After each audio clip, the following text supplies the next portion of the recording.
Assalamualaikum warahmatullahi wabarakatuh. Hai teman-teman, kembali lagi dengan Ismet Education. Nah, kali ini kita akan membahas mengenai jenis-jenis bilangan pecahan dan juga contohnya nih. Nah, sebelum masuk ke pembahasan mengenai jenis-jenis dari bilangan pecahan, bentuk umum dari bilangan pecahan itu sendiri adalah A per B, di mana A merupakan pembilang dan B adalah penyebut. Nah, jadi itu adalah bentuk umum dari bilangan pecahan. Kita akan masuk ke pembahasan pertama, yaitu pecahan biasa. Pecahan biasa ini terbagi menjadi dua, yaitu pecahan murni dan juga pecahan tidak murni. Pecahan murni contohnya adalah 1/2, yaitu dimana pembilangnya lebih kecil daripada penyebut, atau A lebih kecil daripada B. Nah, kemudian pecahan tidak murni contohnya adalah 4/2 dengan ketentuan pembilangnya lebih besar daripada penyebut. Kemudian yang nomor 2, yaitu ada jenis pecahan campuran, contohnya adalah 1/4. Pecahan campuran itu memuat bilangan bulat dan juga pecahan murni, di mana 3 merupakan bilangan bulat dan 1/4 merupakan pecahan murni. Nah, kemudian bagaimana jika ada pertanyaan bagaimana cara mengubah pecahan biasa ke pecahan campuran? Caranya, teman-teman bisa menggunakan dengan pembagian bersusun. Contohnya adalah 17/4, hasilnya 4/4. 1/4 itu dari mana sih? Nah, kita akan melakukan caranya dengan pembagian bersusun, yaitu 17 dibagi dengan 4. 17 dibagi 4 dapat 4. 4 dikali 4 sama dengan 16. Kemudian 17 dikurang 16 sama dengan 1. Nah, yang bagian atas kita jadikan sebagai bilangan bulat, yaitu 4. Sisanya kita taruh sebagai pembilang dan 4 itu sebagai penyebut. Kemudian bagaimanakah kalau sebaliknya? Nah, kalau misalnya sebaliknya, yaitu mengubah pecahan campuran ke pecahan biasa, yaitu dengan mengalihkan penyebut dengan pembulat kemudian ditambah dengan pembilang. Di sini 4 dikali 4 sama dengan 16 ditambah 1 sama dengan 17. Kemudian yang nomor 3, yaitu desimal.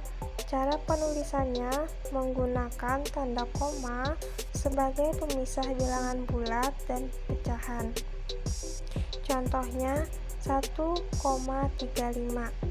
1 ini merupakan bilangan bulat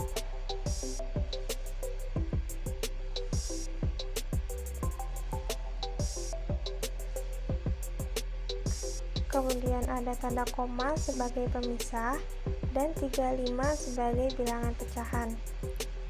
Nah, semisal ada pertanyaan, Kak, bagaimana cara mengubah pecahan biasa ke bentuk desimal? Contohnya 2/4. Caranya adalah dengan membagi pembilang dengan penyebut. Di sini yaitu 2 dibagi dengan 4. 2 dibagi 4 hasilnya 0,5. Seperti itu. Kemudian bagaimanakah cara mengubah desimal ke pecahan biasa? Nah, ini sini ada contohnya 1,4. Kita lihat ada berapa angka di belakang koma. Di sini 1,4 itu ada 1 angka di belakang koma, jadi pernya adalah per 10. Hasilnya adalah 14/10. Kemudian yang kedua 1,25. Kita lihat ada berapa angka sih di belakang koma. Nah, di sini ada 2 angka di belakang koma. Jadi pernya adalah atau penyebutnya adalah per 100, jadinya 125 per 100. Kemudian contoh yang ketiga, 0,125. Lihat ada berapa angka di belakang koma. Di sini ada 3, berarti adalah penyebutnya 1000. Jadi hasilnya adalah 125 per 1000. Kemudian kita lanjut ke nomor 4, yaitu persen dan per mil. Nah, perbedaannya apa, Kak? Jika penyebutnya 100 disebut dengan persen. Contohnya itu 9 per 100 atau disebut dengan 9%. Nah, jika penyebutnya 1000 disebut dengan per mil. Contohnya 9 per 1000 sama dengan 9 per mil. Nah, bagaimana cara mengubah pecahan biasa ke bentuk persen, Kak? Contohnya ini, 7 per 25. Nah, kita kalikan penyebutnya agar menjadi 100. Dikalikan dengan berapa? Yaitu di sini kita kalikan dengan 4. Karena 25 dikali 4 sama dengan 100. Jadi kita kalikan dengan angka yang sama.